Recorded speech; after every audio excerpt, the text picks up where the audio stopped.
আচ্ছা, বাংলাদেশ আর চীনের সম্পর্কটা কি আসলেই শুধু ব্যবসা বাণিজ্য আর কিছু বড় বড় প্রজেক্টের মধ্যেই সীমাবদ্ধ, নাকি এর পেছনে আরও গভীর, আরও জটিল কোনো ভূ-রাজনীতিক খেলা চলছে? চলুন আজকে এই সম্পর্কের একেবারে মূল লজিকটা একদম সহজ করে বুঝে নিই। দেখুন, এই একটা লাইনই হলো পুরো আলোচনার মূল কথা। মানে দুটো জিনিস মাথায় রাখতে হবে: এক, অর্থনৈতিক চাহিদা, আর দুই, ভূ-রাজনৈতিক বাস্তবতা। এই দুটো পিলারের ওপরে কিন্তু বাংলাদেশ চীন সম্পর্কটা দাঁড়িয়ে আছে। কিন্তু প্রশ্ন হলো, এই যে পার্টনারশিপ, এর ইঞ্জিনটা ঠিক কিভাবে কাজ করে? মানে কোন জিনিসটা এই সম্পর্ককে এত মজবুত করে তুলেছে? চলুন এর মূল সমীকরণটা একবার দেখে আসি। এই ব্যাপারটা কিন্তু দারুণ মজার। দেখুন, এটা একদম একটা পারফেক্ট ম্যাচ। মানে একদিকে বাংলাদেশের যা যা দরকার, যেমন ধরুন উন্নয়নের জন্য টাকা, আধুনিক ইনফ্রাস্ট্রাকচার, আবার শিল্প প্রযুক্তি। আর অন্যদিকে চীন ঠিক সেটাই সাপ্লাই দিতে পারে। ওদের আছে বিশাল ফান্ডিং, কনস্ট্রাকশন করার ক্ষমতা আর শিল্প দক্ষতা। আর এটাই হচ্ছে এই পার্টনারশিপের আসল ইঞ্জিন। আগের স্লাইডে আমরা যে নিখুঁত ম্যাচিংয়ের ব্যাপারটা দেখলাম, অর্থনীতি আর জিওপলিটিক্সের ভাষায় ওটাকেই বলে স্ট্রাকচারাল কমপ্লিমেন্টারিটি, বাংলায় বললে কাঠামোগত পরিপূরকতা। এই শব্দটা কিন্তু পুরো সম্পর্কটা বোঝার জন্য খুব জরুরি, কারণ এটাই বুঝিয়ে দেয় যে এই সম্পর্কটা কোনো আবেগ বা আদর্শের ওপর নয়, বরং একেবারে বাস্তব প্রয়োজনের ওপর ভিত্তি করে তৈরি হয়েছে।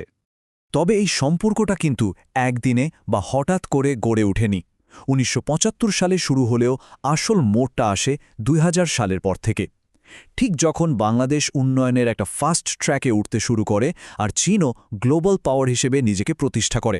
তো তত্ত্ব তো অনেক হলো, এখন চলুন দেখি এই আইডিয়াগুলো বাস্তবে কিভাবে কাজ করছে। কোন কোন জায়গায় এই সহযোগিতার ছাপ সবচেয়ে স্পষ্ট? পদ্মা সেতু, কর্ণফুলী টানেল, পায়রা সমুদ্র বন্দর কিংবা দেশের বড় বড় পাওয়ার প্ল্যান্ট, সব জায়গাতেই চীনের একটা বড় ভূমিকা আছে। এমনকি ডিফেন্সের সরঞ্জাম কেনার ক্ষেত্রেও চীন একটা বড় পার্টনার। এই প্রত্যেকটা প্রজেক্টে কিন্তু বাংলাদেশের অর্থনীতির জন্য এক একটা লাইফলাইন, যা দেশের চেহারাটাই বদলে দিতে পারে। আর ঠিক এখানেই আলোচনাটা আরও বেশি ইন্টারেস্টিং আর জটিল হয়ে ওঠে, কারণ এত বড় সুযোগের সাথে সাথে কিন্তু কিছু বড় ঝুঁকিও চলে আসে। কী সেই ঝুঁকিগুলো? হ্যাঁ, একটা কয়েনের তো দুটো পিঠ থাকে, তাই না? একদিকে যেমন উন্নয়নের হাতছানি, অন্যদিকে আছে ঋণের ফাঁদে পড়ার ভয়। আবার ভারত আর আমেরিকার মতো পাওয়ারফুল দেশগুলোরও একটা চিন্তা বা উদ্বেগ থাকে। মানে প্রত্যেকটা প্রজেক্টকে শুধু অর্থনীতির চোখে দেখলে চলে না, স্ট্র্যাটেজিক বা কৌশলগত দিক থেকেও দেখতে হয়। এই চ্যালেঞ্জগুলো কিন্তু একদম বাস্তব। তাহলে প্রশ্ন আসে, বাংলাদেশ এই ঝুঁকিগুলো সামলাচ্ছে কিভাবে? উত্তরটা হলো একটা খুবই স্মার্ট আর বাস্তববাদী ফরেন পলিসির মাধ্যমে, যেটাকে আমরা বলতে পারি ব্যালেন্সিং স্ট্র্যাটেজি বা ভারসাম্যের কৌশল। এই টেবিলটা দেখুন, খুব সুন্দরভাবে পুরো ছবিটা পরিষ্কার করে দিচ্ছে। অর্থনৈতিক সম্পর্কটাই যে মূল বা ডমিন্যান্ট সেটা বোঝাই যাচ্ছে, কিন্তু খেয়াল করুন কৌশলগত আর প্রতিরক্ষা সম্পর্কটাও কিন্তু বেশ শক্তিশালী। তার মানে কোনো একটা দিককে আলাদা করে দেখার কিন্তু সুযোগ নেই এখানে। এটাই হলো বাংলাদেশের সেই ব্যালেন্সিং অ্যাক্ট বা মূল কৌশল। একদিকে উন্নয়নের জন্য চীনের সাথে কাজ করা, অন্যদিকে এই অঞ্চলের স্থিতিশীলতার জন্য ভারতের সাথে ভালো সম্পর্ক রাখা, আর গ্লোবাল ব্যালেন্সের জন্য আমেরিকার সাথেও সম্পর্ক ঠিক রাখা।